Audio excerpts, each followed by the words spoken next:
Hello everyone, welcome back to my channel. Gimana nih kabarnya? Semoga sehat selalu ya guys, dan dilancarkan rezekinya, amin. Oh iya, buat yang pertama kali mampir, kalian bisa nih support channel ini dengan cara like, comment, and subscribe. Nah, kita semua tahu ya guys, kiamat itu pasti bakal datang, tapi nggak ada satupun manusia yang tahu kapan tepatnya. Allah Subhanahu wa Ta'ala udah menegaskan bahwa waktu kiamat adalah rahasia besar dan gak akan dibocorkan kepada siapapun. Tapi lewat hadis-hadis Rasulullah, kita tuh dikasih tanda-tanda besar yang bakal muncul satu persatu sebelum dunia benar-benar berakhir. Nah, dari sekian banyaknya tanda, ada 5 tokoh utama, 5 lelaki yang akan memainkan peran penting di akhir zaman. Mereka bukan cuma jadi penanda, tapi juga ujian besar bagi umat manusia. So, daripada makin penasaran, kita langsung masuk ke ceritanya.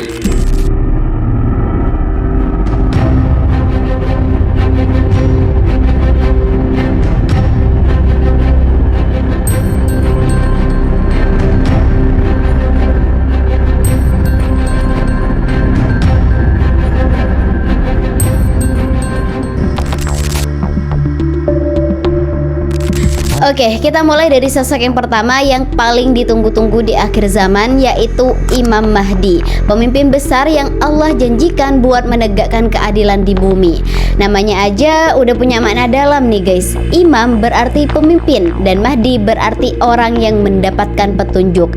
Jadi dari artinya aja udah kelihatan banget nih kalau beliau itu bukan sosok biasa, tapi merupakan orang pilihan Allah yang bakal nuntun umat manusia balik ke jalan yang benar. Nah, Imam Mahdi itu bakal muncul di masa ketika dunia udah benar-benar kacau guys. Kezoliman di mana-mana, perang gak ada habisnya, dan manusia udah kehilangan arah hidup. Pokoknya situasinya tuh suram banget.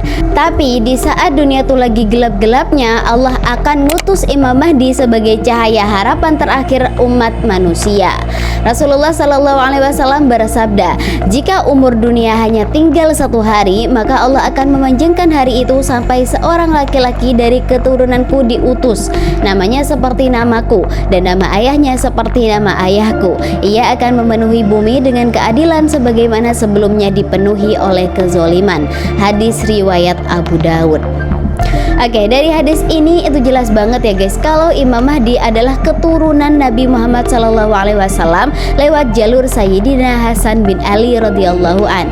Beliau tuh bakal muncul di Mekah tepat ketika umat Islam lagi di titik paling terpuruk. Tapi yang menariknya juga, awalnya Imam Mahdi sendiri tuh gak sadar kalau dirinya merupakan sosok yang dijanjikan itu. Beliau hidup sebagai orang biasa sampai akhirnya Allah kasih ilham dan petunjuk langsung kepadanya. Nah, pas waktunya tiba, para ulama dan orang-orang soleh yang udah paham tanda-tandanya itu bakal datang dan membaiat beliau di depan Ka'bah. Dan momen itu menjadi titik balik besar awal dari perjuangan Imam Mahdi dalam menegakkan kembali keadilan di muka bumi. Tapi tentu aja ya guys, perjalanan beliau tuh gak bakal mulus. Akan ada ujian dan peperangan besar yang harus dihadapi. Dalam beberapa riwayat itu disebutkan Imam Mahdi bakal memimpin kaum muslimin dalam perang besar bernama Al-Malhamah Al-Kubra, perang dahsyat antara umat Islam dan musuh-musuh mereka. Dan di tengah kekacauan itu juga, Imam Mahdi bakal memimpin barisan orang-orang beriman sejati, mereka yang gak goyah sama sekali meski dunia udah mau runtuh. Dan masa kepemimpinan beliau disebutkan bakal berlangsung selama 7-9 tahun. Dan selama itu pula bumi itu bakal ngerasain masa keemasan, penuh dengan keadilan, kedamaian, dan juga kemakmuran seperti yang belum pernah terjadi sebelumnya. Bayangin nih guys, setelah sekian lama dunia tuh dipenuhi dengan kebohongan dan penindasan, akhirnya muncullah pemimpin yang adil dan jujur, yang benar-benar bikin manusia ngerasain hidup damai di bawah cahaya kebenaran. Oke, setelah munculnya Imam Mahdi, sosok berikutnya yang bakal mengguncang dunia adalah Dajjal. Nama ini udah sering banget nih kita denger, dan bukan tanpa alasan, karena memang Dajjal adalah fitnah paling besar dalam sejarah manusia. Rasulullah Shallallahu Alaihi Wasallam udah ngasih peringatan yang sangat tegas nih tentang dia. Beliau bersabda, tidak ada satupun makhluk sejak penciptaan Nabi Adam alaihissalam hingga hari kiamat yang lebih besar fitnahnya daripada Dajjal. hadis riwayat Muslim. Wah, kebayang gak guys, dari awal penciptaan manusia sampai dunia berakhir nih, gak ada ujian yang lebih berat daripada fitnah Dajjal. Yang artinya ini tuh bukan cuman ancaman biasa. Dajjal datang bukan cuman buat nyebar kebohongan, tapi juga membawa kemampuan yang sangat luar biasa yang bikin orang-orang kehilangan iman. Dan banyak banget yang akan tertipu karena dia itu bisa ngelakuin hal-hal yang di luar logika manusia. Oke, secara fisik Rasulullah SAW juga menjelaskan kalau Dajjal itu laki-laki bermata satu, mata kanannya buta, sedangkan mata kirinya itu menonjol kayak buah anggur, dan di dahinya itu ada tulisan kafir, tulisan yang bisa dibaca sama siapapun yang beriman, bahkan orang yang gak bisa baca sekalipun. Dan kemunculan Dajjal itu bakal terjadi di wilayah timur, tepatnya antara Khurasan dan Isfahan sesuai riwayat-riwayat sahih. Dan dari situ dia mulai nyebarin fitnahnya, ngaku sebagai Tuhan dan menipu banyak banget manusia dengan kekuatannya yang mencengangkan. Bisa nurunin hujan, bisa bikin tanah tandus menjadi subur, bahkan bisa menghidupkan orang mati. Tapi guys, ini tuh penting banget buat diingat. Semua kekuatan itu bukan milik dia sendiri, melainkan izin dari Allah Subhanahu wa Ta'ala sebagai ujian besar buat manusia. Masihkah mereka beriman sama Allah atau malah tunduk sama kebohongan Dajjal? Di dalam hadis juga dijelaskan guys, Dajjal bakal bawa dua hal, yaitu surga dan neraka. Tapi Rasulullah SAW udah wanti-wanti jangan terkecoh, karena yang tampak seperti surga dari Dajjal itu sebenarnya adalah neraka, dan yang tampak seperti neraka itu adalah surga. Yang artinya semua yang dia tampilin itu kebalikannya dari kenyataan, dan yang bisa nyadar itu cuman orang-orang yang kuat imannya. Dan fitnah Dajjal itu bakal berlangsung selama 40 hari guys, tapi waktunya itu nggak normal. Satu hari pertama itu dikatakan terasa seperti 1 tahun, hari kedua seperti 1 bulan, dan hari ketiga seperti 1 minggu, dan sisanya baru berjalan seperti hari-hari biasanya. Coba bayangin deh guys, hidup di masa kayak gitu, 1 hari aja panjang banget, dan di tengah kekacauan itu juga manusia tuh harus tetap jaga iman biar nggak kebawa arus tipu daya Dajjal. Maka Rasulullah SAW juga ngasih tameng nih buat umatnya. Beliau bersabda, barang siapa yang membaca 10 ayat pertama dari surat Al-Kahfi, maka ia akan terlindungi dari fitnah Dajjal. Hadis riwayat Muslim. Yang artinya salah satu cara terbaik buat ngelindungi diri kita dari fitnah Dajjal adalah dengan rutin membaca surat Al-Kahfi, terutama 10 ayat pertamanya. Tapi nggak cuman itu guys, iman juga harus diperkuat, perbanyak doa, zikir, dan jaga hubungan sama Allah. Karena di masa segelap itu cuman orang yang hatinya terikat kuat sama Allah yang bisa bertahan. Oke, sekarang kita masuk ke sosok 3 yang bakal muncul di penghujung dunia, yaitu Nabi Isa alaihissalam, sang penegak kebenaran di akhir zaman. Nah, turunnya Nabi Isa itu bukan cuma cerita legendaris guys, tapi bagian penting dari akidah umat Islam. Allah Subhanahu wa Ta'ala sendiri yang menegaskan kalau beliau itu nggak wafat, melainkan diangkat ke langit dalam keadaan hidup, dan nanti menjelang kiamat beliau bakal turun lagi ke bumi untuk menjalankan misi besar. Hal ini juga dijelaskan langsung di dalam Al-Quran. Dan sesungguhnya Isa itu benar-benar memberikan pengetahuan tentang hari kiamat. Maka janganlah kamu ragu tentang hari kiamat itu, dan ikutilah petunjukku, ini adalah jalan yang lurus. Al-Quran surat Az-Zuhruf ayat 61. Oke, ayat ini tuh menjadi bukti ya guys, kalau turunnya Nabi Isa adalah salah satu tanda besar bahwa kiamat sudah sangat dekat. Dan yang menariknya lagi, pandangan Islam tentang Nabi Isa tuh beda banget sama keyakinan umat Nasrani. Kalau dalam ajaran Nasrani, Nabi Isa itu dianggap mati disalib, sedangkan Islam itu justru menjelaskan sebaliknya. Beliau tidak mati, melainkan diselamatkan oleh Allah dari tipu daya Bani Israel yang berencana membunuhnya.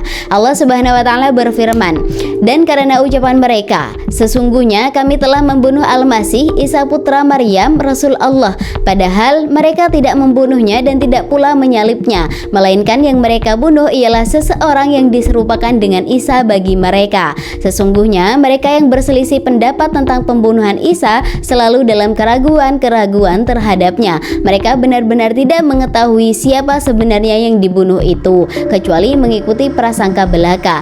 Jadi mereka tidak yakin telah membunuhnya. Al-Quran surat An-Nisa ayat 157. Jadi ayat ini tuh tegas banget ya guys. Nabi Isa itu nggak wafat tapi diangkat ke langit dalam keadaan hidup, dan sejak saat itu beliau tetap berada di sisi Allah menunggu waktu yang udah ditentukan buat turun lagi ke bumi dengan membawa misi besar, menegakkan kebenaran, menghancurkan fitnah Dajjal, dan mempersatukan manusia di bawah syariat Islam. Dan turunnya Nabi Isa juga bukan cuma jadi momen spiritual luar biasa guys, tapi juga merupakan tanda bahwa kebenaran akan menang atas kebohongan. Rasulullah Shallallahu Alaihi Wasallam bahkan ngasih gambaran detail banget soal peristiwa itu. Beliau bersabda, Nabi Isa putra Maryam akan turun di Menara Putih sebelah timur Damaskus dengan mengenakan 2 kain yang dicelup dengan warna kekuningan. Beliau akan meletakkan kedua tangannya di sayap 2 malaikat. Apabila beliau menundukkan kepala, air akan menetes dari rambutnya, dan apabila beliau mengangkat kepala, air tersebut akan mengalir seperti mutiara. Hadis riwayat Muslim. Wah, kebayang gak sih guys megahnya pemandangan itu? Langit terbuka, 2 malaikat menurunkan Nabi Isa dengan pakaian berwarna keemasan, dan sinar dari wajah beliau memancarkan kedamaian. Tapi momen itu juga terjadi di masa yang super kacau. Fitnah Dajjal udah nyebar ke seluruh dunia dan iman manusia lagi diuji habis-habisan. Dan yang paling menariknya lagi guys, Nabi Isa itu nggak datang buat bawa agama baru. Beliau itu bakal melanjutkan ajaran Islam yang dibawa oleh Nabi Muhammad Shallallahu Alaihi Wasallam, menegakkan syariat Allah dan juga menjadi saksi atas kebenaran wahyu yang selama ini banyak disalahpahami. Dan turunnya Nabi Isa alaihissalam adalah simbol kemenangan kebenaran atas kebohongan, iman atas kesesatan, dan bukti bahwa Allah nggak pernah ninggalin hamba-hambanya yang beriman. Oke guys, sekarang kita masuk ke sosok keempat yang bakal muncul menjelang hari kiamat, yaitu Al-Jahjah. Namanya mungkin gak sepopuler Imam Mahdi atau Nabi Isa alaihissalam, tapi jangan salah guys, sosok ini disebut langsung dalam hadis Nabi sebagai salah satu tanda besar datangnya hari akhir. Dan yang menariknya lagi, kisah tentang Al-Jahjah ini menyimpan pesan moral yang dalam banget soal bagaimana Allah bisa membalikkan keadaan manusia kapanpun dia mau. Dalam beberapa kitab klasik seperti Nihyatul Alam karya Muhammad Al-Arif dan Al-Ayyum Al-Akhir, Al-Qiyamah As-Sughra wa Alamah Al-Qiyamah Al-Kubra karya Umar Sulaiman Al-Asqar, itu disebutkan bahwa kiamat itu nggak akan datang sebelum munculnya seorang bernama Al-Jahjah yang akan menjadi penguasa di bumi. Kedua ulama ini mendasarkan penjelasannya pada hadis sahih riwayat Muslim. Jadi ini tuh bukan sekedar cerita turun-temurun, tapi memang punya dasar kuat dalam riwayat Islam. Nah, terus siapa nih sebenarnya Al-Jahjah? Oke, hadis lain diriwayatkan dari Abu Hurairah radhiyallahu an menjelaskan lebih spesifik lagi. Rasulullah Shallallahu Alaihi Wasallam bersabda, siang dan malam tidak akan musnah sebelum seseorang dari kalangan budak yang bernama Al-Jahjah menjadi penguasa. Hadis riwayat At-Tirmidzi. Nah, dari sabda ini para ulama tuh memahami guys bahwa Al-Jahjah itu berasal dari kalangan budak atau keturunan budak. Tapi justru disitulah keagungan Allah, karena dari golongan yang dianggap rendah oleh manusia, Allah tuh bisa mengangkat derajat seseorang setinggi-tingginya, bahkan sampai menjadi pemimpin besar di akhir zaman. Nah, pesan tersiratnya tuh jelas guys, status sosial itu nggak ada artinya di mata Allah. Yang bikin mulia itu cuma takwa dan juga keimanan. Nama Al-Jahjah sendiri itu berasal dari bahasa Arab yang artinya suara lantang atau teriakan keras. Bukan cuma sekedar nama, tapi juga menggambarkan karakter dan wibawanya. Seorang pemimpin yang tegas, karismatik, dan bisa menggugah banyak orang hanya dengan ucapannya. Bayangin nih guys, seseorang yang dulunya dari kalangan biasa nih, tapi bisa menjadi pemimpin dunia dengan pengaruh yang begitu besar. Jadi itu bisa dibilang kemunculan Al-Jahjah ini bukan sekedar tanda kiamat, tapi juga simbol perubahan sosial besar-besaran di akhir zaman. Melalui dirinya, Allah nunjukin bahwa kemuliaan dan kekuasaan itu sepenuhnya milik Allah. Dia bisa kasih ke siapapun yang dia mau tanpa peduli dari mana orang itu berasal. Oke, setelah kemunculan Al-Jahjah, masih ada satu lagi sosok misterius yang bakal muncul di akhir zaman, yaitu seorang laki-laki dari Qahtan.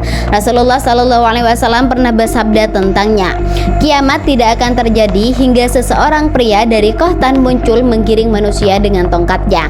Hadis riwayat Bukhari. Jadi hadis ini tuh menggambarkan munculnya seseorang pemimpin besar di akhir zaman yang punya pengaruh dan otoritas luar biasa. Kalimat menggiring manusia dengan tongkat tongkatnya itu menjadi topik menarik di kalangan ulama. Sebagian menafsirkannya secara simbolis, sebagian lagi menganggapnya makna yang nyata. Tapi mayoritas ulama itu berpendapat kalau yang dimaksud itu bukan berarti dia bakal benar-benar menggiring manusia kayak gembala yang menggiring hewan. Tapi tongkat di sini lebih ke simbol kekuasaan dan kendali penuh atas manusia, yang artinya lelaki dari Khotan ini bakal menjadi pemimpin yang tegas, bijaksana, dan juga punya wibawa yang besar. Ia akan memimpin manusia dengan keadilan dan aturan yang berpijak pada syariat Allah Subhanahu wa Ta'ala. Dalam kitab Fathul Bari, Imam Ibnu Hajar Al-Asqalani menjelaskan bahwa hadis ini menunjukkan betapa kuat dan dihormatinya sosok pemimpin ini. Dunia pada masa itu sedang kacau dan haus akan keadilan, dan Allah akan munculkan pemimpin ini untuk mengatur urusan manusia dengan tegas tapi adil. Ungkapan menggiring manusia dengan tongkatnya itu menggambarkan seberapa besar pengaruhnya. Manusia akan tunduk pada kepemimpinannya baik dalam urusan agama maupun dunia.